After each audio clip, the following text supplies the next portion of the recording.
What is going on, guys? My name is Demetri, and welcome to the Rise Productive Podcast. In today's episode, we have a Notion Pro, Notion YouTuber, who is doing his first podcast. He's from the UK, Danny Hatcher. What's going on, Danny? I'm good. How are you? I'm living the dream. It's a nice day here. Just realized that my screen recording casually has me on it, and now that's gone. It's really early morning here. He's from the UK, as I said, so I was like, you know what? I gotta respect the time zone he's from. I got up at 4:45, but you know, it's the usual over here. Yeah, it's 12 o'clock, so it's kind of getting close to lunchtime. But I'll save eating. I had breakfast a little bit later, so I'm all good. I can't even think about food right now. I'm gonna live with you, man. I don't think you're allowed to be hungry this early. I don't know if you're bodily. What words am I trying to say? I'm trying to say I don't know if your body's awake enough for that to happen. So I'm not quite there yet.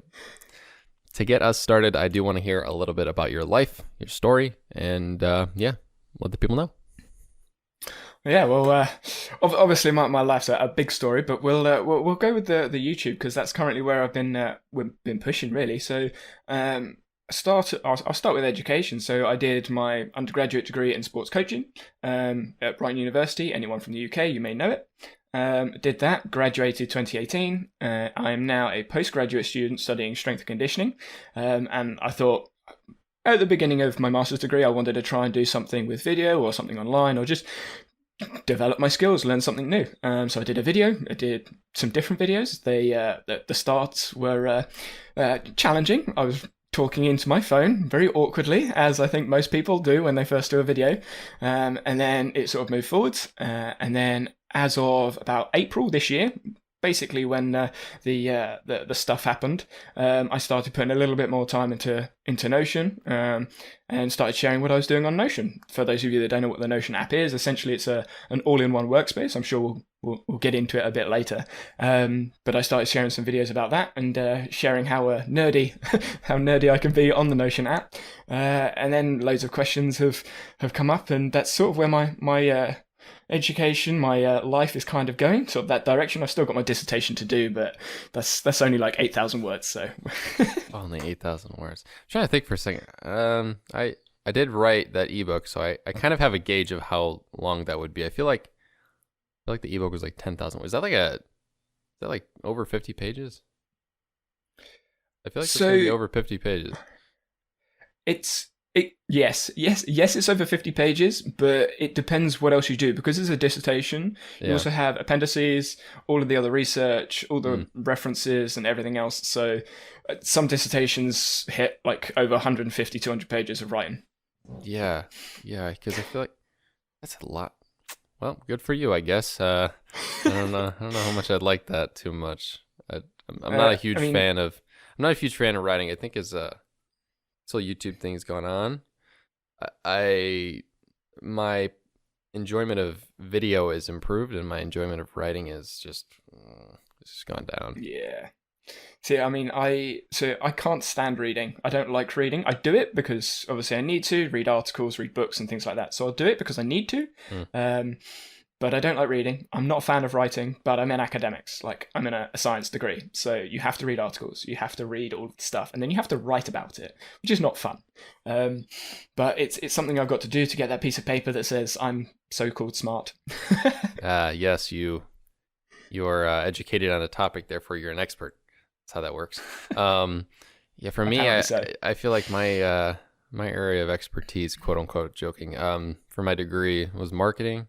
So it's the writing's a little more fun, you know, you're trying to convince people of things rather than, I like persuasive writing, and marketing is basically just a giant persuasive experiment on the human condition from the business perspective. And I do enjoy that. And I think some of that comes through in my scripting and the videos and how I act, but yeah, no science stuff. No, that ain't it. That's not it. No. It's funny you say that. So my master's degree is strength and conditioning, which is much more positivistic science. It's more like this is right, this is wrong type science. And my undergraduate degree is sports coaching, so it's pedagogy. So that's all sociology, so psychology, philosophy. So I've got sort of like the two ends of spectrum with my education. I much prefer the psychology, sociology, because you can just talk about whatever. It's much more fun. Yeah, that sounds a little more fun. I don't have a we actually, I'm going to mention this on the next podcast. Ironically, guys, I recorded another one before. That's going to be episode 11. For episode 10, recording it after. I don't know. I'm weird. But we're going to talk a little bit about like the education system. I find it's very interesting how you have these subjects like science be thrown in people's face, and then they just never use them again, or they don't even remember the stuff. Like there's people that I went to high school with that I just know don't remember any of the things we were taught in high school regarding subjects that they don't care about. I just find it hilarious. Like you talking about, there's so many different things. I feel like that I remember a lot of history stuff because that resonated with me because of my teachers, but besides that, not really. I could talk for hours on this because obviously my undergraduate degree was in, and I did a dissertation similar. But there's a difference. The way I would approach it is there's a difference between education and learning. Like the education system for me isn't an education system, it's an assessment system, because they teach you to pass the test, they teach you to pass the exam. Once you've passed it, you don't really need that information anymore, so it's kind of useless. Whereas education, you're learning something to either solve a problem, be a service, a product, whatever. When it comes to like business, you're learning to help someone else or help yourself do something better, which is where education should be, in my view, but it's not. That's a really good point. I think it's actually a good segue into the next topic because we're both learning on YouTube, and it's obviously much different than being educated on YouTube. I don't think that's a thing. How do you I don't know. You get what I'm saying. The thing is, when you're doing something and you're actively doing something like we are, I'm sure every single video you learn some new way to improve your videos. I've been noticing recently the watch time's like trickling up because like it's not as boring of videos to watch because like the B-roll gets a little better, the audio gets a little better, the editing gets a little better, and we're actively learning, we're retaining that information. And I made a bunch of videos before this channel, and I learned a lot that I ended up retaining, even though I took like a 4-year break from YouTube. And it's like, well, in the education system, if I had something 4 years ago, probably not going to remember it. But Danny, I do want to hear a little bit about, how long were you on YouTube making videos before you got to this point? Because you reached 1,000 subscribers. Congratulations, by the way. I think that happened like a week ago or like 5 days ago or something. It's quite recent. It's quite recent because I've recently hit like 1,100 as well. So it's like all the numbers are.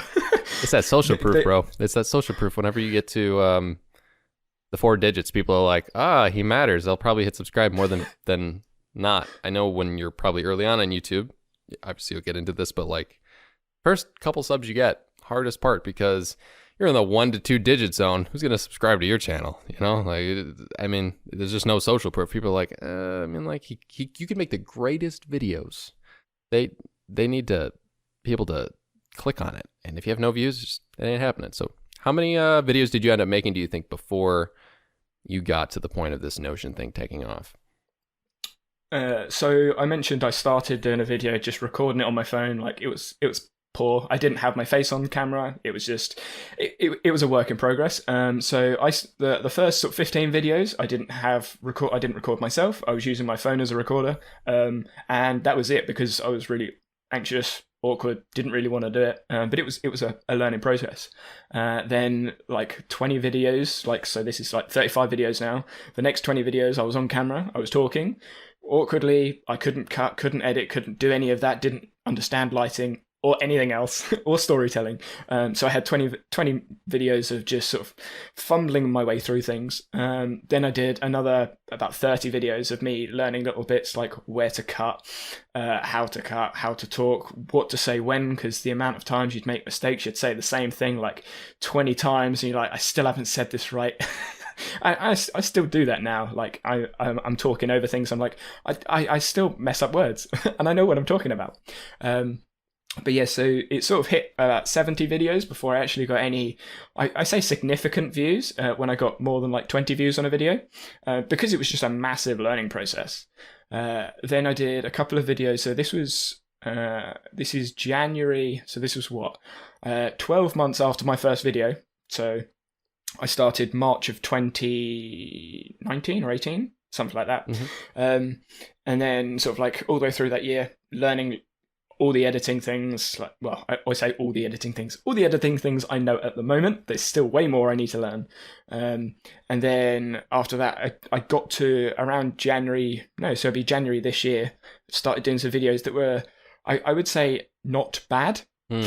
like not bad videos. So some people would watch them, but my content was all over the place. I didn't understand what content really was. I didn't understand the value proposition. I was talking about coaching and strength and conditioning, which was my education.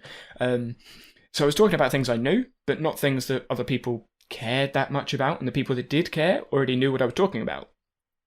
But it was a learning process. So it took me about 70, maybe 80 videos to actually find a groove. Just talking on camera, being confident on camera. I mean, this time last year, I wouldn't have even taken the call. Forget podcast. I wouldn't have even taken a Zoom call with someone else. It's like, wow. I'm not going to see myself on camera. I don't want to see that face. But yeah, so big leaps and bounds in the last year, just learning to be comfortable hearing your voice. It sounds weird, but hearing your voice when you're editing, obviously you hear your voice when you talk, but it sounds completely different when it's on a mic or when you've done some sort of editing over it. So hearing your voice and seeing your face in editing, that was a hurdle I had to get over. Just be like, is that really me? It is a very weird feeling. Totally agree on that, Denny. I'd say I'm in a better spot than I probably, I keep mentioning about all those videos I made when I was younger. It's that was conditioned in my head, or it was out of my head by the time I started this channel, because it's 700, 800 videos of hearing it. It's all right, we get it. You sound dumb on camera, but that's just the way your mind works. If you guys are listening to yourself editing, it's just a fact that you don't sound the same on a recording, and you just think it sounds weird, but that's actually how you sound. It's just because the way your vocal cords vibrate throughout your head, you hear it a little more bassy, I think, than when it's in the real world. That's actually just something I learned when I was in choir in high school, actually, now that I remember that. But yeah, you sound different in your own head because of the way of the vibrations of your vocal cords going, and then you hear it in the real world, and you're like, well, I sound worse, but nah, I mean, everyone sounds fine. I don't know if people really have bad voices. I think that's actually just a concern that shouldn't exist on YouTube. I think some people have exceptional voices, and some people have average ones. I don't know. I haven't really heard any bad people, and I guess if you do, people will let you know. I don't think you'll have to worry about it. Something that springs to mind there is it's the spotlight effect. I don't know if you're familiar, but essentially, the spotlight effect basically says that you will perceive people to notice things more than they actually do. So you may think that people are like, oh yeah, they're going to think my voice is nasally or high pitched or whatever, when actually they really don't care what your voice sounds like. They just care what you're saying. They just care about the words that you're saying. So it's a self-conscious thing that I had to learn. I had to get over. I was like, yes, I use you probably can't see my hands, but I'm moving my hands all over the place. I was really self-conscious. I talk with my hands and I'm always moving. And I was like, people are going to think I'm just weird. I'm constantly moving all over the place. And one of the comments on one of my first videos was, I speak very quickly. And it's because I know what I'm saying, and I just rattle it through. So it's learning, okay, I speak quickly, I can slow that down a bit, but the rest of it is just me. If people don't like me for me, then don't watch. If you don't like me, then don't watch. It's quite simple. I mean, Gary Vee talks about it quite a lot. Tony Robbins as well. I could list off a load of names, Evan Carmichael, blah blah blah. But essentially, just be yourself, be who you are, be comfortable with you. But you've got to get used to being you, with not acting.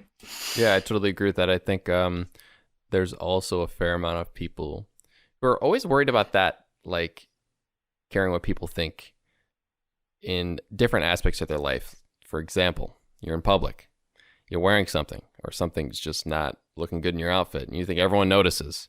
No, you're the only person that notices. You and maybe a friend. And if they're your friend, they're going to make a joke about it, and then it's going to be it. It's going to be over. I'm pretty severely colorblind, right? This is actually pretty funny. I've worn a maroon outfit, so accidentally just wearing maroon on maroon multiple times, because I can't tell the difference between black and maroon, and if the lighting's not good enough. And when I put clothes on, sometimes it's dark in the morning or whatever I'm putting it on, I just can't tell that it's they're both maroon. I thought one was maroon and one was black. So I actually removed all of opposite articles of clothing regarding that, so I'd never have that problem.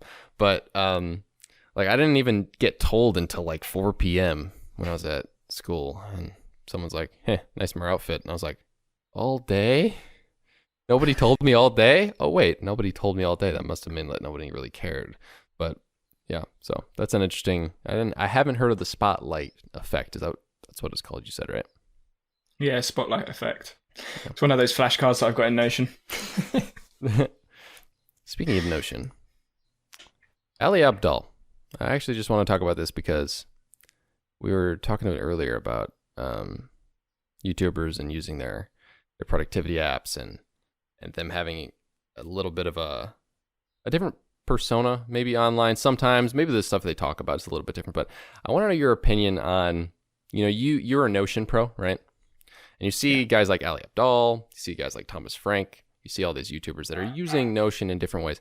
I want to know your opinion regarding the average person's use of Notion that uses it like a daily driver. Do you think people are getting the most out of it from what you're seeing, or do you think it's relatively surface level? I'm just curious because you know Notion. I know Notion from a function base, like as a like surface level functions. Like I get how to use Notion completely. Like even the relational database and stuff. I get it, but you got coding and stuff going on. What's your opinion on everyone else's use of Notion? I'm just a little curious. So you say coding, it is coding, but it's not. It's like formulas, inline databases, stuff, just to clear things up if people don't know Notion. It's not like actual code, because I can't code. It's just formulas. So when it comes to Notion, Notion as an app is used by lots of different people for lots of different reasons.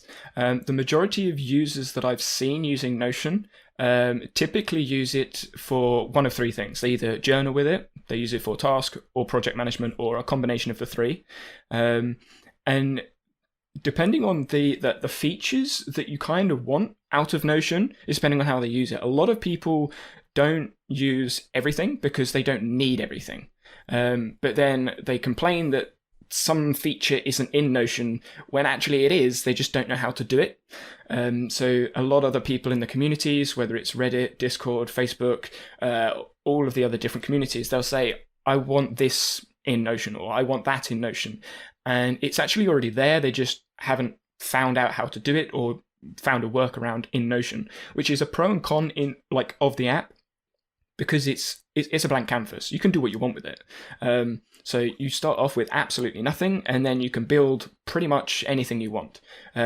Something that I speak with a lot of the clients that I work with is, just because you can build it in Notion doesn't mean you should.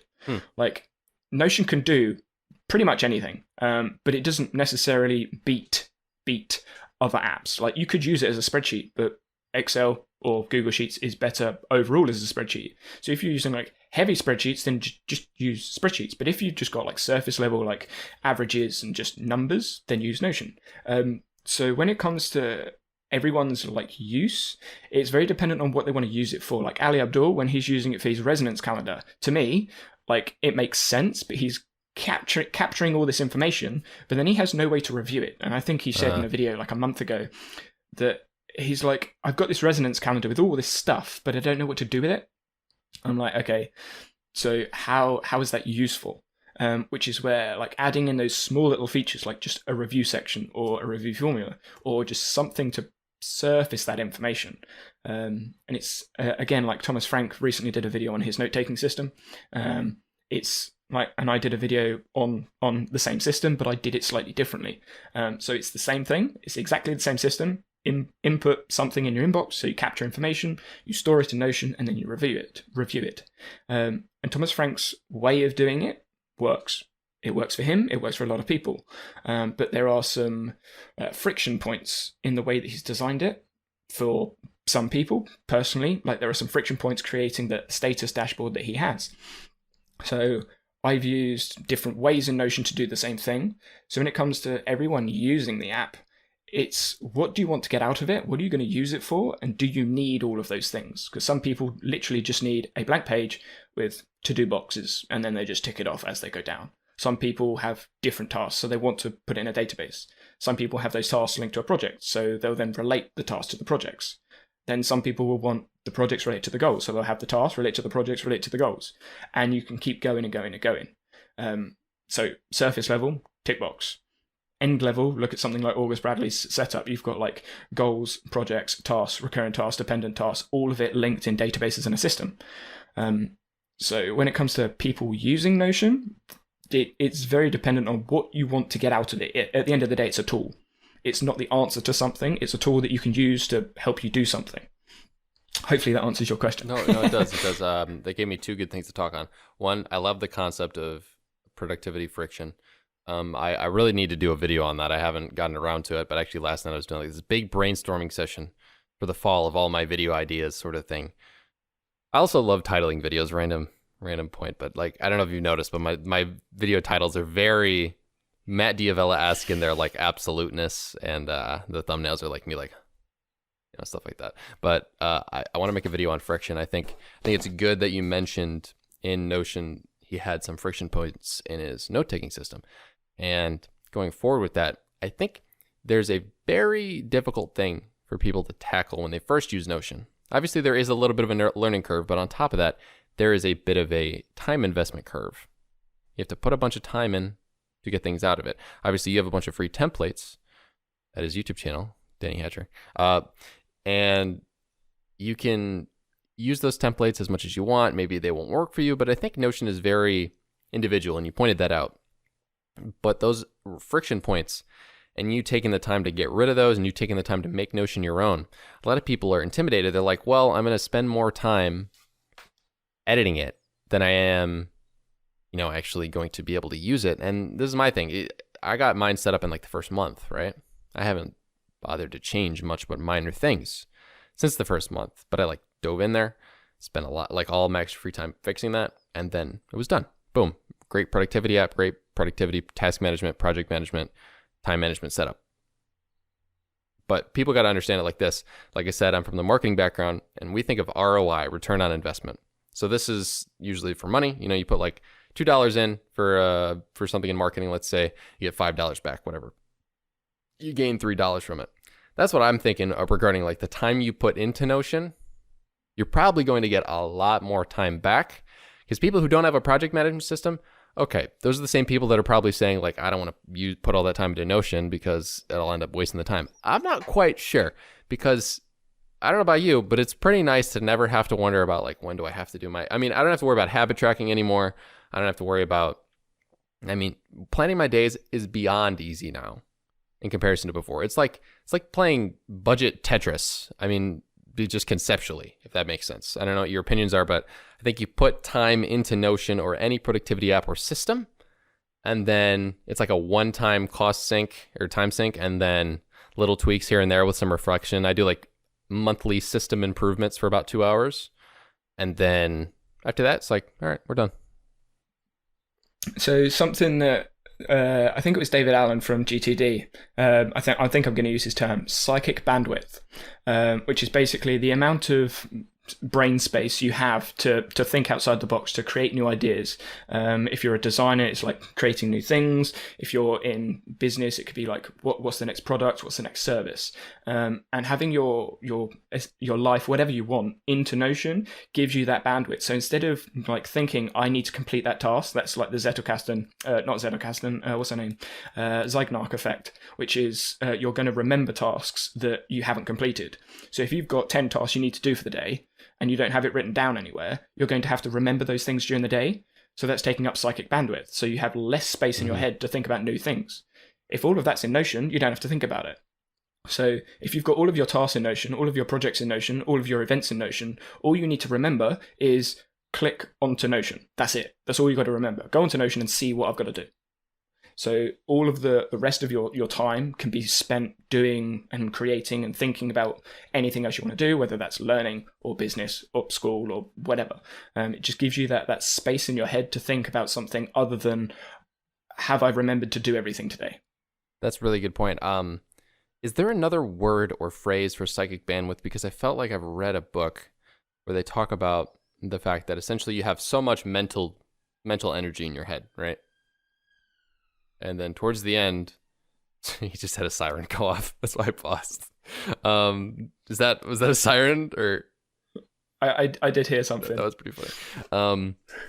But what I was saying is essentially you have a certain amount of mental bandwidth, like you said, at the beginning of your day. I'm forgetting what phrasing the book I was reading was talking about. It was a sports performance book. Sorry. But essentially, this is something I've noticed. I totally agree with you saying that it's like the amount of energy you have to put into thinking about your tasks goes really out the window once you have a project management system, a task management system. Because say, for me, I spend 2 45-minute sessions a week planning my week, but I also have this thing called a framework, which is like an example weekly schedule. Like everyone should have an example weekly schedule, and then how they actually plan with fitting in all their like housekeeping stuff, all their random social events that pop up. Or for school, obviously you have to like put in what homework tasks you have to do on whatever days, that sort of thing. But during the summer, I'm mainly just doing the YouTube stuff. So I know most days it's going to be, I'm going to do recording on this day, whatever. I don't have to think about the fact that I'm going to record. And that really does play an effect into how much energy I can put into things. Because people starting to ask me in the comments, like, were you always like this? Like, were you always this so accountable towards, doing the tasks, doing the routines? And it's like, yeah, YouTube maybe helps a little bit, but I've always been that way. I've been very disciplined. I've been running almost every day since I was really young, and not really young actually, but like teens. So I am disciplined in that. But when you have something that's in front of your face, where it's just like, okay, I open up Notion, I know what I need to do. Like my whole daily planner concept, you saw that video, like that daily planner thing. After I set my task/event calendar for the week, all I need to do is open daily planner. I don't need to think about when I need to take my vitamins, when I need to, like, it's excessive. It's excessive, but I don't need to think. And not needing to think really pays a big dividend into you, like you said, being more creative. Once I don't have to think about what I need to do, then I just go, okay, I got to do this. I'll go into it. There's even mental preparation as well. Coming from a sports background, I'm sure you understand the concept of like mental preparation. When you know you have to do something, you do a better job of doing it, because days out, if you're planning some days out, you're going to be mentally prepared for that. A lot of people don't think about it, but when you just put something on a physical to-do list and leave it for later, and it's not in like your usual, like it's not in an entire project management system, you actually don't remember it as well. And the same goes for things in a sports concept. If you don't plan out when you're going to race, plan out when you're going to do certain workouts, you're not going to have that mental preparation ready to achieve that in the same sort of energy level as you would otherwise. So, yeah. Yeah, so there's a couple things like in there. The first one's like planning, obviously, planning ahead of time. And YouTube videos obviously takes a lot of planning. You've got to research, you've got to record, you've got to script it, you've got to edit it, everything. And when you're planning, batching tasks makes life so much quicker. So if you batch record, batch script, batch whatever, if you're doing an essay, maybe you want to batch some research, you can go, this article's good, I'll save that, this article's good, I'll save that, and then you read them all later. So you can have a batching task, and if you plan it ahead of time, which is what I do, you can plan all of those things. So for me, I can create 4 videos a week, and that allows me to essentially batch all those tasks. So I know on a Monday, I'm going to actually have to remember my schedule now. On a Monday, I research. There we go. I'm like, which bit goes first? Second there. He's like, what do I do? I research. It's like, that was the second point. But yeah, so on Monday I know research, so I have tasks for all of my YouTube videos, and I know next Monday when it happens, I will have all the research tasks that are related to the specific video, so I don't have to think about that. I set those tasks there last week, and I haven't had to think about them until literally now when I couldn't remember. And it's the same with all of the other things. So I have scripts edited, like all of those tasks are already in. So I don't have to think about, when am I going to do this video? When am I going to record that video? It's already done. And same with publishing. I don't have to think about, when is that video going to get published? Because it's already a task in my Notion. So I don't have to think about it. And when it comes to anything like schedules, or when my parents are saying, are you doing anything? Or have you got an event? Or when I've got a meeting coming up, have you got an event? Or have you got a task? I'm like, I don't know. Let me check Notion. And I just go into Notion and that's it. Like, I know if it's not there, I'm not doing it. Yeah, that's a good point. Whenever I get asked to do things now, I have an answer, and it might take me checking Notion, but I have an answer as to when I'm free. Same with like the block scheduling, that helps a lot. And also a fun, like it's a fun party trick, but it's annoying. I mean, people are like, when did this happen? And then you just like, I'm gonna go check based on like the things I did or like what my block schedule looked like. When did we go hang out this time? Well, my schedule says this because I track I also use Toggle to track my time. I don't talk about it. I maybe will make a video on it. I don't think it's a very glamorous topic, the fact that I track my time. I like track my time and then reflect on it, right? So that's the point. You know, I know how much time I'm putting into YouTube videos. It lets me assess that framework I talk about regarding how long things are taking. Because, for example, will both of these videos be out? I don't want you don't like giving away videos before they go up, especially in the kind of videos I make. But the coffee video, guys, took like 4 hours to make. That already came out. And the Sunday video after that only took 2 hours to make regarding the editing. Sorry for preface it. It didn't take me 4 hours to only make that coffee video. That'd make it look like I put no work into it. I put a lot of work into that. But like it took 4 to 5 hours to edit. But the other one took like 2 hours to edit. But the A-roll and the B-roll recording, talking about task batching and mixing, doing what is the most important thing you need to do for the day first, like right when you wake up, that is powerful. I think that's a really powerful productivity hack because I recorded A-roll for 2 videos because I had this setup, right?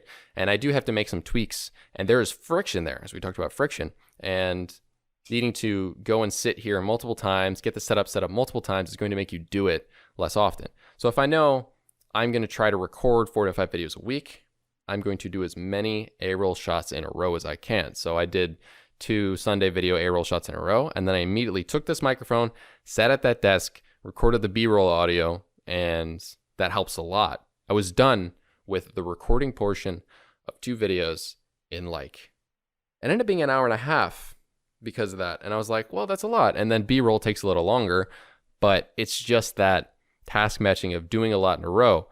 And even last night, I was, like I said, I planned out pretty much all 18 formal videos concept-wise in like 2-3 hours because I had a really good brainstorming session and I task batched it rather than thinking, okay, I'm going to think of 2 video ideas now. I'm going to think of 2 videos later. I'm sure you can see where that kind of adds up because switching tasks is a difficult thing. As I'm sure you know, when you switch tasks, you're taking I think you take 20 minutes to refocus or something stupid, like something ridiculously long. So yeah, so around that depends what you've focused on beforehand, but like the batching links to the flow state, the flow state of thought. I got to make a video on that too. All these productivity concepts are so cool, and Thomas Frank and Matt and Ali have made all these videos on it. And obviously, you don't want to ever copy anybody, but like the concepts and like the topics, I definitely do want to take a deep dive into a lot of the similar stuff they're doing. So yeah, what are your thoughts on recording? I don't know how many you do at once, but how many videos do you like record at once regarding your because I know you do your screen recordings and then you record your audio after. Do you do like all of that in one streamlined process? Yeah, so what I'll do is on my recording day, which I believe is Wednesday because it's 2 days after research. But yeah, so what I'll do is I've got 2 different tasks for recording. So I'll have screen record task and then audio record task. So I'll wake up and then because I've already scripted them the day before, I think, it's already scripted when I go to record it. So all I need to do is just literally push screen record and then just do whatever I've got to do. And I'll just do that for all 4 videos because the way Notion is, you just go through it and then click on the next one and go through it. So I've done all the screen recordings in like an hour. So it takes me an hour to screen record 4 videos. And then it will take me like hour, maybe an hour and a half to talk over all 4 of those. And then that's that whole day done, like priority task done in like 2 hours because I've recorded 4 videos. I've done the screen and the audio, and then like I've got the rest of my day to do whatever. And then for the editing process, I've already got the audio and the screen recording in there. They're already matched up. So all I need to do is just edit appropriately, which it just streamlines everything because I don't have to go from right. I've done the screen recording on Notion. Now I need to set up Audacity and then do the audio, and now I need to put it into it just makes things so much quicker because I'm just screen record, Notion, done, audio, done, and then put them all where they need to be, and then when it comes to editing, it's all set up, ready to go. And I think there's something to be said about the fact that you do multiple in a row and I do multiple in a row because I've been thinking about this recently, like you said with friction. There's something I like to talk about. I think I made the word up. I'm going to be honest. I don't know if I've ever heard this anywhere. I call it buffer time. Buffer time is this thing between tasks. You know, you have this like sort of like 15-minute gap that ends up occurring whenever you're waiting to go somewhere, and that's why block schedule helps with me a lot, not having buffer time, that like sort of wasted in between time. And being able to task batch also gets rid of that as well. Because, for example, you want to screen record, or like I want to do this setup. I probably would spend an extra, if I had to set this up twice, I'd probably spend an extra 30 minutes. If I, say over like 3 videos, it's like probably 10 minutes each time. But that adds up throughout a week. You do that with all your tasks. You reduce friction, which is, honestly, it could be more. If you're going to be that kind of person who is like, I'm going to get it done. And it's like, I don't want to set this up. Friction makes you delay things. Friction makes you procrastinate, even for like 10 minutes. If those 10 minutes happen like 6 times a day, you're going to waste, math, Demetri, you're wonderful. An hour a day. You're going to waste an hour a day doing that. And that really does add up. And a lot of people are like, I don't have time to do things. It's all about learning these little productivity hacks. And that's probably why you're so passionate about the productivity app Notion. I'm sure you also get into those productivity hacks as well.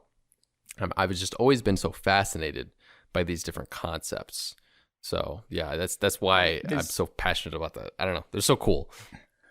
There's so many different, obviously, psychology, sociology. There's so many different laws, methods, theories that can justify different things and different reasons. 3 words that I think are really important when it comes to a framework, a method, a system, however you want to frame it, is quick, convenient, and organized. If it's quick, if you can get to it quick, then you're more likely to do it. Like if you've seen Ali Abdul, he puts his piano like right next to his sofa. Thomas Frank puts his guitar right next to his bed. Like if it's quick to get to or quick to do, then you're more likely to do it because it reduces that friction. If it's convenient, like is it in a convenient place? Is it convenient time? Like if you put your shoes at the back door when you're going to leave the front door, like that's not convenient. You've got to be at the front door, then you go all the way back door, grab your shoes, and then go back to the front door. It's not convenient. So make it quick, convenient, and then organized, because if it's not organized, then the speed is going to slow down. Like if you've got your guitar, but it's not tuned, or I don't play guitar, by the way, but if it's not tuned, or if it's in the box, or if it's under stuff, it's not organized. So that convenience and speed decreases. So having those 3 things with any habit, any task, any project, any event, any goal, just one, helps you motivate. It's not motivation, but it helps you motivate yourself to do it, and reduces that friction in getting something done. And something to think about there is also the opposite side of the coin, right? You want to do those things for things that are positive, but you can easily take those concepts and be like, haha, I'm going to convince myself, or even subliminally, to not do things. For example, in the coffee video, I talk about how I procrastinated on my work by playing Call of Duty on this PS4 over here. I easily could throw the controllers somewhere in that crawl space somewhere, and then boom. Sure, I can go and get the controllers in the crawl space, but even it just being right next to me and being in the crawl space, or being in an upstairs area, or unplugging the power AC adapter because it's kind of finicky to get in there, you can do the exact opposite of the right way to avoid friction by just throwing a bunch of friction at a task you probably shouldn't be doing. And I think that's really powerful as well. Just lock your phone in a box and then put the key upstairs or something. Yeah, that actually, who does, Nate O'Brien? Do you follow Nate O'Brien? Yeah. Yeah, he's really good. I think he does the cookie jar thing. Oh, okay. People do that trick a lot. You just get one of those Amazon cookie jars that locks the kids out from the cookie jar, because apparently kids still have their hands in the cookie jar. And it's electronic, and essentially you can lock your phone in there for an hour or whatever, or whatever time you want it to be, actually. And what he does a lot of the time is he'll put that in there, get his work done. He'll also put it in there and go for like a nice walk or something in the city, because he's got his camera to record B-roll and stuff. He actually takes B-roll in an interesting way. On a previous podcast, Gregory Nemo, one of my former guests, was talking about how that guy just goes around and records B-roll like all the time, in like big sessions, and it is nothing, like he doesn't plan it out at all. He just puts the B-roll he feels like fits with the audio. It's pretty funny.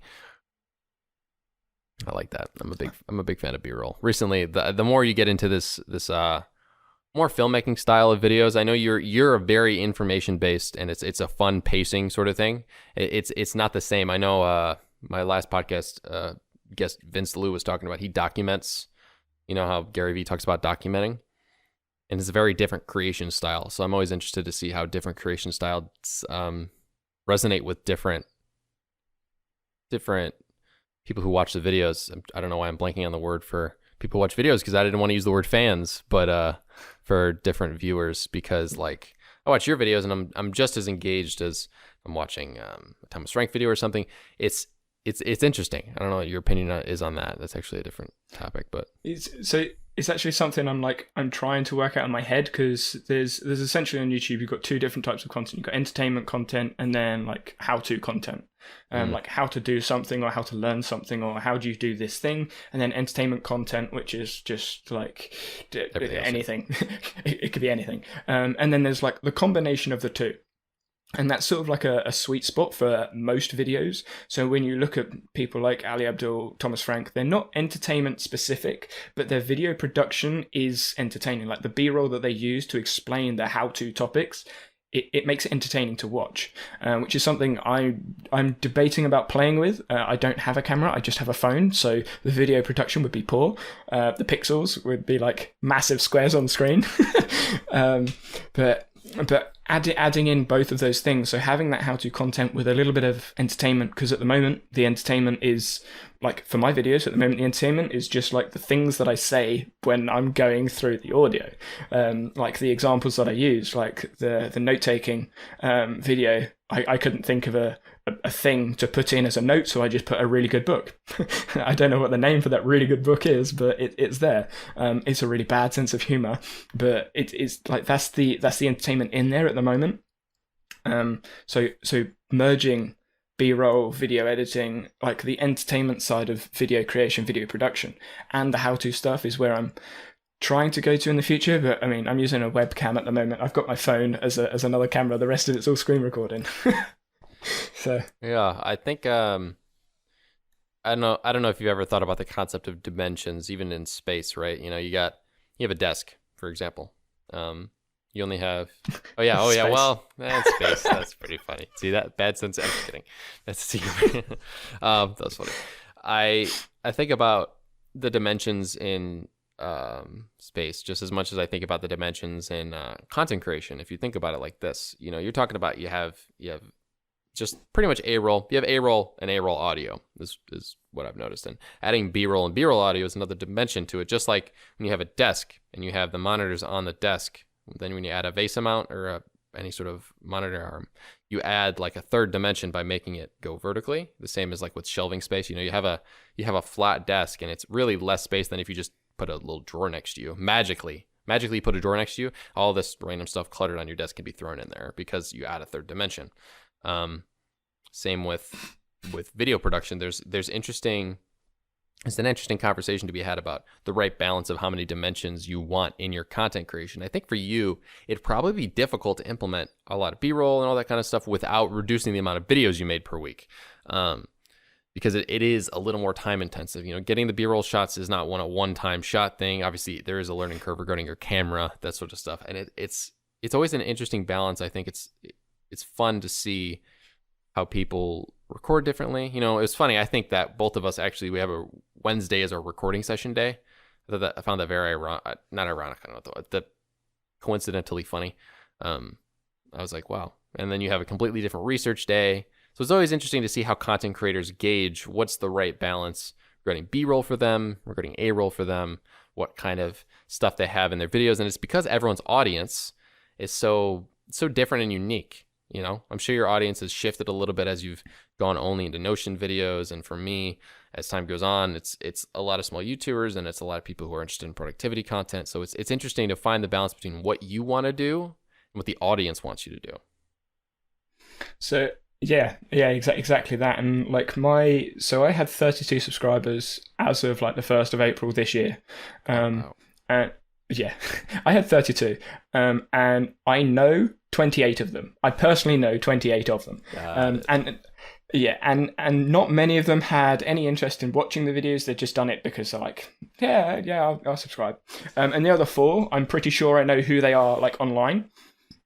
Then I did a Notion video, and then I was like, oh, okay, loads of people are watching this video. I'll just make another one. And then more people watched. I was like, okay, I'll make another one. And after that third one, like, subscribers went from 32 to like 50. I was like, this is something I think I need to go into. And then obviously it's progressed to where it is now. And taking that like quick, convenient, organized framework into my YouTube choices is like August Bradley. His videos are like 20, 30 minutes long, every single video. They're like massively like produced because he has the camera, he has the setup, he has everything. And they're really good videos, but they're 20, 30 minutes long. So it's going to take him a week to make a video. So he can do one video a week, which that's his choice. That's what he wants to do.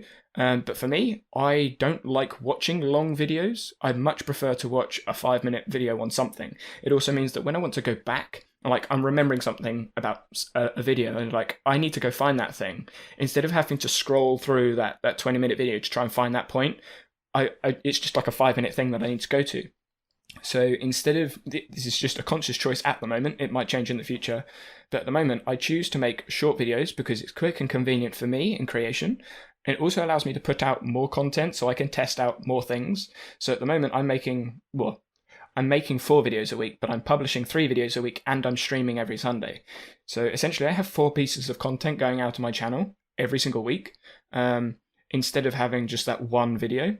It's just a choice that I've made. It's working at the moment. I may change it in the future. I may go slightly higher quality, longer videos, depending on what happens. But it's a choice that I've made that works for me. I would prefer to make 3 quick videos that solves one problem than make one long video that solves 4 or 5 problems. But then it makes, like for me, it makes it kind of hard to go back to that video and go, where was it? Because you end up scrolling backwards and forwards. And timestamps and chapters in YouTube can help if the creator puts them in. But still, you've got to go to that video and you're like, where was it? Or what video was it? Because they won't title it, this is the problem you're looking for. There'll be like 5 or 6 videos. You're like, which one was it in? You end up scrolling through all of them. But yeah. Yeah, and chapters are new. Chapters are like a couple weeks new. If I'm wrong, I don't know. I think it's like actually a month new. So it's not like a very popular thing. I don't think YouTube chapters has been around for a while. I know you can put timestamps. You've always been able to put timestamps in there. But yeah, just on the last podcast, I finally figured out that you had to put like 0:00 to get timestamps. And I have to go through all my old podcasts and do that because I had timestamps in there. And I probably will make it a better experience. I might start implementing that into my own videos. The only issue there is this.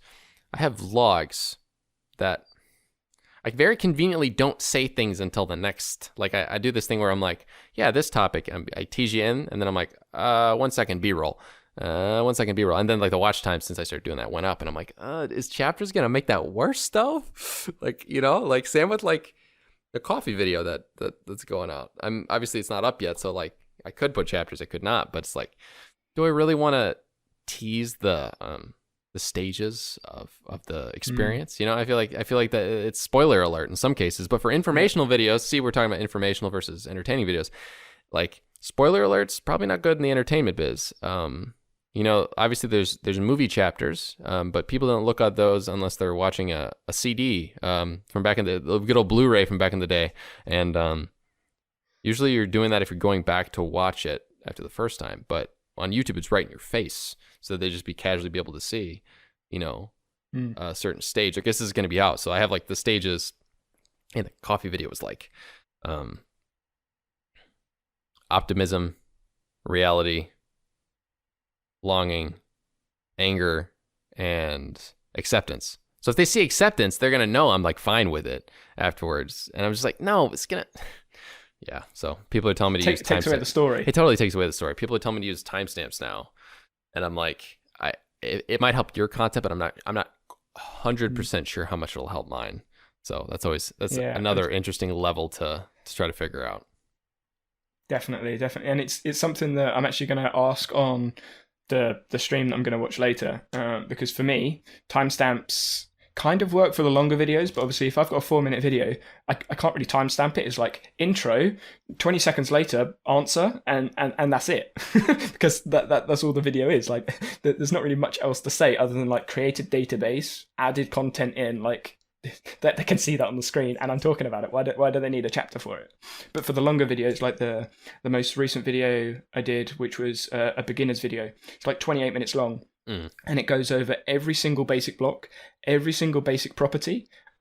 So like I had to chapter that, because if people watch all the basic blocks and they want to go to the database properties, they need to know where that starts. So that makes sense. But for entertainment, you're giving away the story like right at the bottom of the screen, and people just skip to the end and be like, "Oh yeah, there's the answer. That's what I want." Oh yeah, well, they'll just get my reaction of the coffee. I'm like, "Oh no, my watch time." Just kidding. I like telling the story, and I would prefer people to see the whole way it plays out rather than being like, "Oh cool, I guess the challenge worked out for him." Yeah, it's always interesting too with thumbnail choices and stuff. In my niche a little bit more than yours. Thumbnails are a little more, I feel like they're more fun. You can make them a little more fun. You know, I get the picture, I'll show you after, I guess, because you haven't seen it, but the picture of the thumbnail of the coffee videos, I'm just dying. Like, I just look, I'm dying, you know, like sitting over this cup of coffee, which by the way is like this tall. It looked giant because of the way the picture was taken. But yeah, it's interesting how thumbnails work out too. Yeah, my graphic design, I zero skills, zero, like art, I didn't do art, can't draw, like design, I'm bad. So thumbnails are like that's that whole thing, and I was like, I really don't know how to do this. And when you look at other Notion videos that have gone out, you've got people right at the top like Thomas Frank, Ali Abdul, and all they need to do is put their face in it and people will watch it. It's like, oh yeah, I know that person, I'll watch that. And then you have the other Notion videos, and you look at like August Bradley's thumbnails, and it's like they are very similar. So sometimes I struggle to see the difference between which video it is, because I'm like, you have to read like the actual words on the thumbnail because they look exactly the same. Like it's the same like blue background, same Notion logo, and you're just reading the words. And for the first 10, 15 videos, it was fine. But now I'm looking at it like I really need to read what's on the thumbnail. I can't just go, oh yeah, that image was for this thing. Whereas you go to other entertainment channels and you're like, oh yeah, that thumbnail was for this video, that thumbnail was that video, and you don't really have to pay that much attention. And then you look at Marie Paulin's videos, and they're very similar. Like you've got Notion, and then you've got the description of what it is. And it's like, how do I approach thumbnails? Because at the moment, like I'm experimenting all over the place with colors because my designs are poor. Like I know my graphic design is poor, but I'm like all over the place looking at click-through ratio, like seeing what happens. I might put my face in there at some point, like to build up that recognition and be like, oh yeah, it's Danny, it's going to be a Notion thing, or most likely be a Notion thing. But I don't have that recognition, like we said at the beginning. I don't have that like that social recognition of that's the Notion guy. It's just it's the guy. Who's that? Yeah, who's that? Oh, there's a Notion icon. Maybe it's about that thing. So yeah, something I'm going to have to play with. I had a similar situation come up. I mean, all of my videos had me in the thumbnail, even from the beginning of me starting my channel. But I ended up switching from me doing things like where I had my hands out to the side and there was text there, to just being like just me and making the thumbnail entertaining based on the angle and the editing of like the colors. And you know, it's kind of obvious, like there's a taking a break videos where kind of it changed. Also, I had a video called Why Everything Needs to Change, and it went from like having the text and stuff to just an ominous picture of me looking to the side. And the video is titled Everything Needs to Change. That video like blows up in comparison to all my previous videos because people are like, whoa, what happened to the idiot with the text and him holding and having the blue stuff next to him? What is this? This is like an impressive picture. What are you doing? And then since then, it is a little weird. I think people definitely click through more on thumbnails like that in general, even if you're not very social proofed. But after a certain point, you're going to be social proof even with your own audience. I don't know if you've noticed, but probably as you have made more Notion videos, your watch time's probably gone up because you probably have people who are consistent fans or consistent viewers. Yeah, so I mean, with the thumbnails, it's interesting because I did a thumbnail on one of the updates, and literally all the thumbnail was new feature and then just like Notion, like that was it in the thumbnail, and everyone, like, well, I say everyone, loads of people in one of the communities said clickbait, and I'm like, how is that clickbait? I said there's a new feature. I then said the new feature in the title and then explained the feature in like 2 minutes. Like, yeah, that's kind of how that works. I couldn't have made that any, like, if I made it any quicker, it would literally have been like me talking 2 speed, like times 2 speed or something, which you can do on YouTube anyway.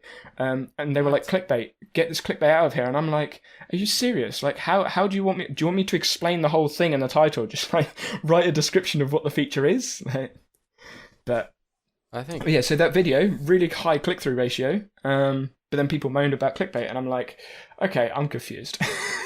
But if I changed the thumbnail and just been like a normal, like, just random thumbnail that didn't do anything, just like a me with a face and like feature, or like self-filtering, like self-relational filters. Like, if you don't know what Notion is, you don't get it. If you don't know what filters are in Notion, you don't get it. If you don't know what self-referential filters means, you still don't get it. So there's no reason for them to click it. They're like, it's like, nah.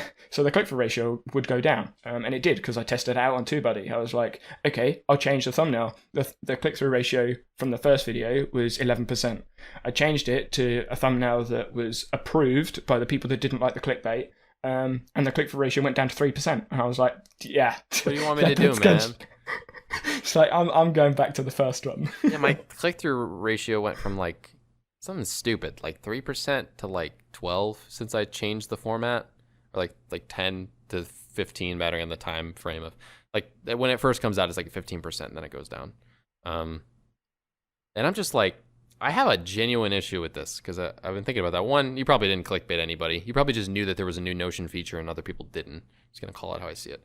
Yeah, I don't know the context. I got told the day before. Huh? I got told, well, because I'm a Notion Pro, we get told like the day before we test things out. Yeah, so it's not clickbait, because maybe he's got an inside scoop because he's a Notion Pro, maybe because he helps a lot of people with Notion and he knows what he's talking about. So for me, I have a genuine problem with people say things like, oh, you're clickbaiting us, or you're being disingenuous. All this kind of like very, very brash, very straightforward, like calling you out on something. The issue I have with it is, we're never able to give ourselves context without like making an entire video on it. Even if you Twitter DM someone, like, you're not really giving as much context as calling them even, or talking to them in person. And a bigger issue is, if you and I, we're at this, like around the 1,000 subscriber mark, we have a bunch of viewers, but not like as much as other people. We're not making money either. Like, we're not making money off this. We're just doing this for fun. So when you call people out like that, it's like, come on, man, I'm just doing this for fun at the moment. Like, if I was making thousands of dollars off this clickbait, yeah, fine. Like when certain YouTubers in the personal finance or guru business are making these clickbaity thumbnails of like how to make money online, and it's total not real stuff. Like, I get them being mad about clickbait for that, but like a Notion clickbait, I never would have thought in my entire life people would be irritated about Notion clickbait. Like, are you kidding me? I got rinsed for it. Like, I'm not going to say what group, but in a group that I shared in, 40 different people, 40, 42, 43 people all said clickbait. And I was like, you counted? Really? Are you kidding me? Are you kidding me like that? Like, really? That's frustrating. Well, I guess on a positive note with Notion, let's get more into this real quick. Got a couple more topics to cover. We had a lot of nice organic conversation, which is good. I usually try to outline this people beforehand, but recently the guests are just so great. I'm just able to talk to them, and then it's more entertaining. I want to talk to you a little bit about, what do you think is good about Notion? What do you think is bad about Notion? We can kind of have a little back and forth on that, because I know you use it for everything. I use it for everything outside of my block schedule, because I think that maybe is a little not great. I don't think block scheduling in Notion is amazing. I think Google Calendar is a little easier. But what do you think is good about it? What do you think is bad about it? And why do you think, and what are the pros and cons, do you think, of using it for everything? There's a lot of stuff I could say. Yeah. So what's good about Notion is, I think we've sort of explained it quite a lot, like task management, project management, journaling. Like, you can do anything in there because it's an all-in-one workspace. But the biggest con that I think, obviously I alluded to it earlier, it's the learning curve, the time curve. Like, knowing what you want to do with Notion is the first barrier. And then when you know what you want to do with it, you need to know how to go about doing it. So in the Crowdcast live stream on Friday, Notion Pros, not the Notion Pro, the Notion Crowdcast stream, there was a beginner's stream. And the amount of questions that came in was like, how do I know what properties to put in the database? Because if you want a journal and you want the journal to reoccur every day, for example, you need a date property. But if you don't know you can put a date property into Notion, you don't know you can do that. So it's one of those things like, you don't know what you don't know. Oh. And in Notion, yeah. So, did you not know you could do that? No, I was saying I didn't know people didn't know they couldn't do that. Yeah, but it's like because I'm in a lot of the communities, I see all the beginner questions. Like some people say, so every piece of text is a different block, and I'm like, no, because you can hold shift and push enter, and then you have multiple lines in one block. But they don't know that. So Thomas Frank did a thing a few months ago on the Notion stream, and he said, I don't like the fact that you highlight different blocks, and I'm like, well, just push shift enter, and then it's all in one block. But it's small things like that if you don't know how to do it, you think it's a problem. Thomas Frank didn't know that? I don't know. I don't know if he does now. That was a while ago. It was like 7 months ago. Then you don't think he knew it though? Do you think based on that question? Well, he didn't know then. Huh. Because he was saying like when he doesn't use Notion for note taking, because when he's writing loads of stuff, it's a bunch of blocks. Every time you hit enter, you just hit shift. What? It's like how you do. Honestly, that is. I would say this. That's actually. That's like. I wouldn't say it's an advanced level tech thing in general, but if you do that for anything, that's how it works. And like other apps like Discord, Slack, all that kind of stuff. So I'm surprised he didn't know that because I feel like he's a pretty techie dude. Yeah, I mean that was his critique for like note taking in Notion. Like when he's writing loads of stuff and he wants to highlight loads of text, when you go outside of a box, it's going to highlight the box and then the next box rather than the text. And you're like, we'll just have it in one block then. But yeah, so knowing all like the small bits in Notion is its con. Like Notion can do so much, but it means you have to know a lot about it if you want to use it for lots of different things. You either need to binge watch a load of videos, like I've got a playlist at the bottom of my channel with like 240 videos. None of the videos are mine, none of them are Notions, they're all other Notion creators. Yeah, that's the one you put mine in, right? Oh yeah. Yeah, so your video's in there. I think it was one of the more recent ones, but I've sorted it by like recently added, so all of the new videos that I've seen will be in there. So if you want to keep up with all the new videos, you can just see whatever's being added. And then you can go back in time. So essentially, you can go back in time for all the videos I've watched. But there's like 8 hours worth of Notion content out there. So if you really wanted to binge watch, you could. Which is why I try and make the videos short. Like, this is the answer to this one thing. But the con in Notion is literally like, there is so much you could do.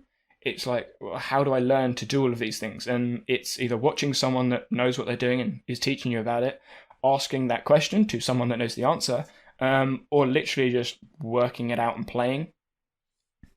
What was the other? Because there were 3 parts to that question. Was, what do you think the benefits are for using it for? What do you think the pros and cons are for using it for everything? Because for me personally, I have habit tracking, task management, project management, scheduling. Like I have everything in Notion. Personally, I don't use another note-taking app. I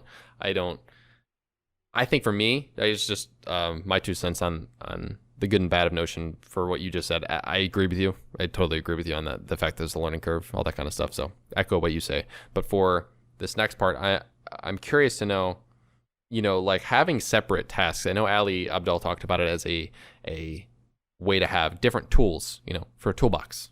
When you have things like Rome Research that's coming out, you have things like Evernote that he uses just for brain dumps. But for me personally, I'm easy enough where I can compartmentalize it by just changing pages. I don't need a whole other app for it, because I find that, I don't know. It's not limiting. It's actually probably the opposite of limiting, because, it is another tool to your tool belt, but I find it's just extra brain bandwidth that I don't want to deal with, having to know the little intricacies of another app. So there's 2 kind of approaches to this. Firstly, for me, I use Notion for literally everything because it's just easier. One, I can relate everything to all over the place. So A current workaround for bidirectional linking is to have a tags database, a categories database. I showed that in the Thomas Frank response video because I have categories, so you can link notes from different notebooks together. So if you've got like a notebook from, I don't know, the beginning of the year, notebook halfway through the year, notebook at the end of the year, but there are notes in each of those that relate to the same category, you can have a categories database that's related, and you just go to the category and then you've got all of those notes that are there. So you have that like backlinking working that way, which is what I showed in that video. So all of the sort of like the Rome Obsidian backlinking, it's there in Notion as a workaround. And yeah, I'm not going to speak much more on the other stuff of that because it's hidden. But so it's doable, wink wink. And then when it comes to like using other apps, so Evernote, Rome, Obsidian and stuff, so a lot of people look at Notion as like the glue that holds things together. So when it comes to writers, a lot of writers will like capture notes and loads of stuff, put it in Evernote and just be like, okay, this is a load of stuff. And then they'll use Notion as their refined notes. So they'll have like hundreds and hundreds of notes in Evernote and be like, actually, I only need 5 of these. And then they'll put those 5 into Notion. So that's one way that they've used it. And then it's similar with some other use cases. They'll use Evernote for quick capture, they'll use Rome for expanding thought, and then they'll use Notion to put it all together. So when they actually want to use something or do something with those notes or those ideas, then they'll go to Notion. Something that August Bradley shared on the Keep Productive channel, which you may have seen, is he uses Rome for like 5% of his like workspace for just expanding his thought, because of the bio linking in Rome is slightly different to Notion. And then he uses 95% of the stuff in Notion. So there's that one small use case that Notion doesn't quite do quite how he wants, so he uses another app. So Notion could be everything, or it could be the glue that brings everything together. Because in Notion, you can do spreadsheet work, but if you want to do formulas, calculations, it's much harder. So I have managed to do standard deviation into Notion. I have managed to do like the inverse distribution curves of p-tests and other statistical like analysis in Notion. You can do it, but it requires numerous databases, an understanding of relations, roll-ups, formulas, and how the maths behind all of those calculations work to get it to work. Whereas if you were to do it in Excel or spreadsheet, you just go like equals and then whatever the formula is, like STDV in Excel, put the bracket, put the columns, and that's it. In Notion, you'd have to have a database, calculate the mean, then calculate like the mean plus the original value squared, and then add that together to make the standard deviation. Like you'd have to know all of that beforehand. So doing the spreadsheet stuff in an actual spreadsheet, but then putting the numbers that you need into Notion, like again, it's like bringing all the glue together. So it's just, yeah, it depends what you're going to use it for. Most power users will use Notion to bring everything together, and then have small bits elsewhere. But unless you're a heavy power user that needs like hundreds of formulas, or you're doing statistical testing, if you are, use SPSS or Excel or something like that anyway. But unless you're going to be like heavy into spreadsheets, or there is one small feature that another app does that Notion doesn't do, then use that. Like Toggle does the timing. So use Toggle for timing, and then like that's that one use case. Todoist, maybe you want recurring tasks like Todoist rather than the workarounds that you could use in Notion. Use Todoist for the recurring tasks only. But again, that brings another area of friction. Like, do you want to use 2 apps, or are you just happy to do the workaround that works in Notion currently? And that's the question I would ask. Like, if you are going to use Notion for everything, what are you going to use it for? And are you okay with having friction of using multiple apps? If you are, use multiple apps. If not, just go with Notion. That's fair. I think there's something to be said about that added friction of having to have a learning curve in another app, and trying to figure out what works for you is going to be, it's going to take some reflection for people. And I think they need to definitely like take the time to put it into there. We keep talking about that time sink, but it is worth it in the end. I do want to say regarding, I had a thought and now I remember it. So Notion Pro, Danny Hatcher, I have a question for you. Why has Notion not gotten rid of the duplicate thing, making it copy of at the first part of every single duplicate? Somebody explain to me why that's not a thing. Everyone complains about it. Everybody. So I can't speak from Notion, I'm speaking from my understanding, just putting it out there. But the copy of the naming of it, the main reason was so you know where the copy is, what the copy is, and then when you duplicate the copy of like the original, it will just stay with copy of. It's on their roadmap, but there are so many things on their roadmap that it's like what takes priority. Recurring tasks is obviously there. Getting rid of the properties and databases is obviously there. API is a massive thing that everyone keeps pushing and bugging about. Then you have like the Gantt charts, and then all of the other little features. So I mean, just like for me, looking into the communities, every single day I see at least 4 different feature requests that haven't been mentioned already. Oh wow! And that's in the last 2 months. So. Because my ideas are like solutions to all of these feature problems, and I've got like 200 and something ideas, so they're all different feature requests that people have asked for Notion. But Notion can't do it all. It's a small team, so yeah. When it comes to the copy of, obviously you can just there's a couple of workarounds that I use. So when you're in the table view and you've got task 1, and then you duplicate that task and you duplicate it like 20 times. So you've got task 1 and then you've got copy of task 1 like 19 times. When you're in that table, if you just hover over the box, so if you click in the box and push escape, you've got the box like selected. Mm-hmm. Control C, copy it, and then just highlight all the other boxes. Control V, paste. Yeah, no, I do that as well. Done. I mean, it's just a matter of like, that 10 seconds of my life I'd like back every time I do it. But don't get me wrong, I know you can do it. Like when I'm just putting it out there for people that don't know. Oh, okay, good. That'd be good. Yeah, it's. I know they have a lot on their plate. It's one of those things, though, where I think maybe from a consumer standpoint, we all think that it's a very minor fix. You know, they changed the code to get rid of the thing that says copy of when whatever is. But I mean, I don't know. Like, you don't want to change something with a quick fix and then it breaks the entire thing. So, I get why it's taking a while. But you could use a formula if you wanted to. You could just use a formula that says, like, if copy of is there, just don't show it. Really? And then you just display the formula box instead. Yeah, like use a contains function. Just like search for copy of. If that's true, then show for like everything. That. Well, yeah, you just get rid of the copy of and then stuff. It's just like. I think Ben Smith actually has a template for that as well, like template formula for it. I'm gonna look at that. Yeah, because it's something a lot of people like say, but again, it's like I said, it's like one of those small like quality of life using Notion things. Yeah, okay. It does so many things great. Like, who cares? At the end of the day, like, I mean, like, it's not breaking my streak of it being my favorite productivity app. It's not going to make me switch to like ClickUp or something. I don't know. I think that's a good app too, but I don't use that much. Yeah, so something that recently came up that I found, I keep finding it's really irritating, but since like a few updates ago, there's this small little glitch bug where there's a delay in the relation showing in another database.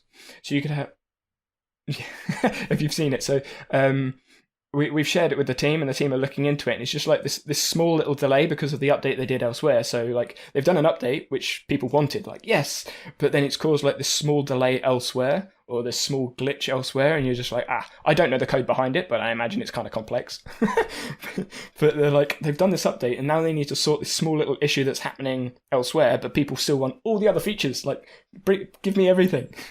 And they're just like, no, we've only got. I think they've got six people working on the actual like Notion developing like the code and stuff, like 6 or 7, and they're looking to expand their team. Like, go onto the Notion page and you can see all the jobs that they're looking for.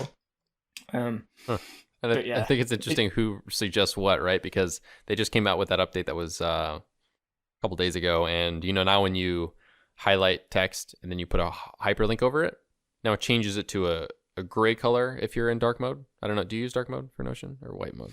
I don't use dark mode. So what does it do for? I have used dark mode. What does it do when you hyperlink things now? For what color is it? Gray. So it's gray on both ends of the. Yeah, that would make sense. White with a white background. Yeah, gray. Yeah, you just have black text instead. for normal text. Yeah, so it's interesting how those little things come up though. You know what I'm saying? Like, and then I'm thinking in my back of my head, but the copy of function is what people want. So it's funny how some things for some people are important. I'm sure somebody requested so they could see a differentiation between text and hyperlinks because everything else has that. Like, to be frank, like they did kind of miss that conceptually when they started with Notion. Like, you know, you put a hyperlink of anything and it looks different. So the hyperlink was the only way to get the underline. So anything in Notion that had an underline, yeah, was yeah, no, I get that. I'm saying the color difference. And then, well, yeah. So the underline was like their difference because you couldn't underline because you couldn't underline previously. So and anything that was underlined was they just added underlining. So they had to. Exactly. Oh, I see. So they had to add another differentiating factor to it, or else underline things would get confused with. Oh, that would, you know what? Now I know. That makes sense. Because when they said you can't underline, I kept thinking to myself, couldn't you underline? Then I remembered Control U did not do the same thing. It like brought you back a page or something. I don't remember what it did.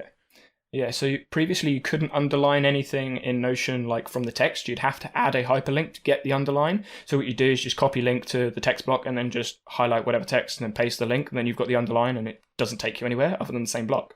That was the workaround, but people wanted underline natively into Notion. But to do that, they had to change the hyperlink to make it look different. I think it's funny how people wanted that, and they had so many options to differentiate color and like even color background within text blocks.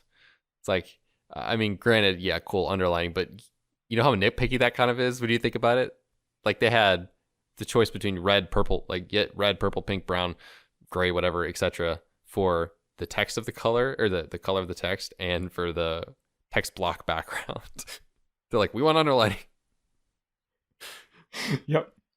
So obviously with the update as well, obviously I assume you know you can do inline pages. That's cool. Yeah. So the inline pages, it's a small thing, but like there's so many small things that they need to do before a big update comes out.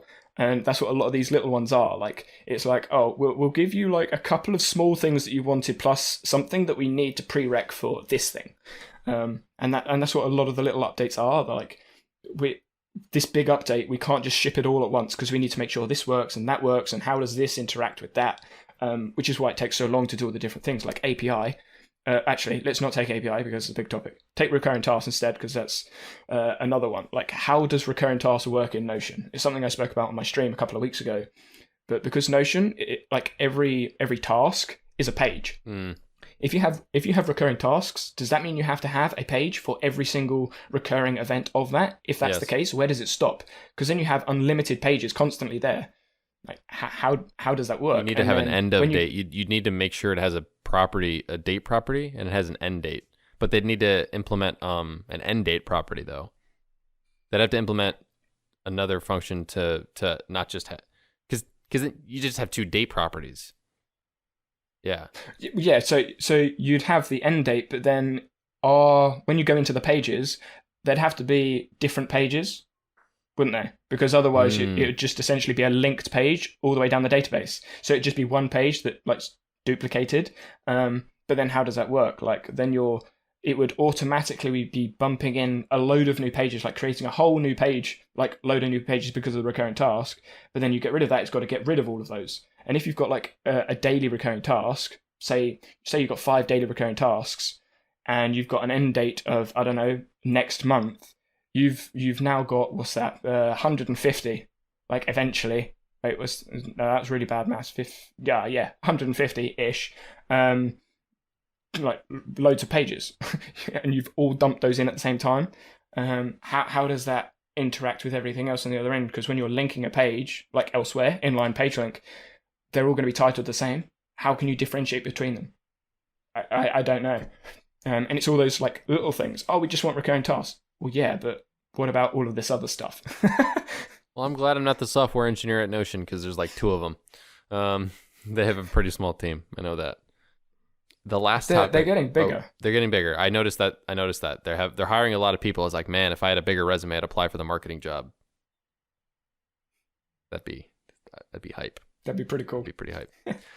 For the last topic, how has the beer thing, good old fashioned whatever this is in the world we have going on, affected your life? It's been it's probably good for the YouTube channel, but I'm just curious, anything else you have to touch on regarding that topic? So obviously, like you mentioned, it's kind of good for the YouTube channel, getting more views because I have a little bit more time to create videos, even though had the same amount of time put in when I was studying. It's made university much, much harder because we have to use Microsoft Teams to communicate with all of our lecturers, with all of our other students. Obviously, my dissertation has actually had to change because previously I was going to do a biomechanical study. For those of you interested, essentially I was going to look at the biomechanical effects of trampolining. Trampoline's my sport. So looking at kinematic and kinetic data. But obviously I can't do any testing because I can't be with anyone or do anything because of the restrictions. So I've had to completely change. So we can't do any quantitative analysis or data collection because we have to be somewhere or do something. So we have to do qualitative. So I've gone from like heavy numbers to qualitative, which is going to be questionnaires. So that's actually made things like a little bit harder because essentially I've got less time to do something that should take me a year. I've got like 4 months to do a whole final research project. And then when it comes to just like daily stuff as well, I'm spending so many hours on my computer. Same. Like so many hours, and it's like, so I've actually got a reminder. It could sound sad. I've got a reminder on Notion. Well, I've got a series of reminders on Notion to like stand up, like just do something. Essentially, just like a move Notion reminder. So it pings every 2 hours is a reminder to ping, and it's just a one. There's nothing actually said there. It's just like a blank task, but it's like, oh yeah, I need to stand up. I need to do something. Otherwise, I'm just like staring at screens all day. But yeah, I mean, at the moment, it's also extremely hot here. Like, my windows are wide open. I would have the fan on, but then it'd be like blaring at the mic. And like, not being able, I can go out, but not being able to go out as much as I'd want. I'm stuck in front of my computer. I'm sweating. It's like, I need a break. I mean, we don't normally get sun. Being in the UK, it's normally windy, rainy, cold. The sun's like maybe a month in the year, but yeah, other than that, I feel pretty good. I'm good. Feeling pretty good, entertained. I've got loads of opportunities coming up. Like, this is the first podcast. I've also been asked to appear on the Notion stream twice. I've been asked to host another stream as well that's not mine. Been asked to be on a couple of other podcasts as well, so it's exciting. Exciting times moving forwards, but we'll see what happens in the future. Well, I'm glad to hear things are good in your court. I think with everything, looks like things are going well in your end as well. Yeah, they're all right. They're all right. I'm don't wanna brag. They're going well. Every single video I come out with, it's like first place on the rankings of my views when it drops, which means I'm getting people who are subscribed to me to watch more and watch right away. And obviously, you and I both know that the algorithm likes that. I am getting a ridiculous amount of comments. I feel like every time I make this podcast, I bring it up again and again. Like, I enjoy the comments, don't stop. But that's not. If you're watching this long, there's like 6 of you, so like, you're the people who comment. So just don't. All right. The thing is, man, like, on Friday's video from last week, from when you guys are watching this, so yesterday when it dropped, I had 200 comments by midnight. I dropped the video at 2:30. What?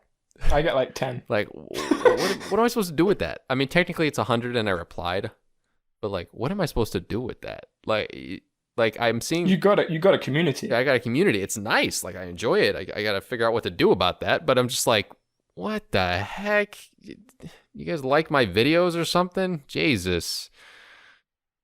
I'm not that entertaining. Yeah, I mean, I get like 10 comments. Obviously, it goes to 20 when I reply, and then goes up because some of them are like actual conversations. But your videos, there's actually something to comment on. Like, mine are just so, this is your answer, and they go, okay, cool, and then they're off. But yours is actually like a conversation to have with it, and it comes back to like that, the entertainment versus the how-to. Yeah, that's true. That's true. There's this minimalist YouTuber named Ashley Need, and she's got like 80,000 something subscribers. She's actually really nice. I DM'd her and like asked her a question about growing on YouTube, like when I first started, and she just gave me some advice, and I was like, oh, thank you. But she gets a similar amount of comments. She's got like 85,000 subscribers, and I was just like, That's a little weird. I know you get 24,000 likes and stuff like that, but this is weird. Why do people why are people commenting more than these other channels? I'm like, people don't complain. Yeah, I know. Don't complain. I'm very appreciative. It's just like, wow. I don't know. People are great. I appreciate the community. It's got a good vibe to it. Yeah, I mean, I'm definitely in the comments. I'm sitting there in the comments. I'll probably have to have a look at the comments after this video to answer and be active. Yeah. So I'll have to like peek onto the video because obviously I won't get a notification on my end. Yeah. Smart. That's true. That is true. Yeah. Right. Well, because I can't just go into my studio and go comments. Oh yeah, there they are. I'll have to actually come onto the video. Extra views. Just kidding. That's not how that works. Well, guys, this was a really fun podcast. If you have anything else to say, I want to give you the floor before we end the show. I mean, there's not really much else to say. I guess I could just say like my YouTube channel is my name, so Danny Hatcher. Facebook is exactly the same. Instagram. Like everything is Danny Hatcher. The profile picture is exactly the same. I stream every Sunday, 7 p.m. BST. So if you have any questions about workflow, Notion, productivity, anything, feel free to join in. Other than that, I think that's good. All right. Well, thank you very much for being on the show. With that being said, we'll see you guys in the next one.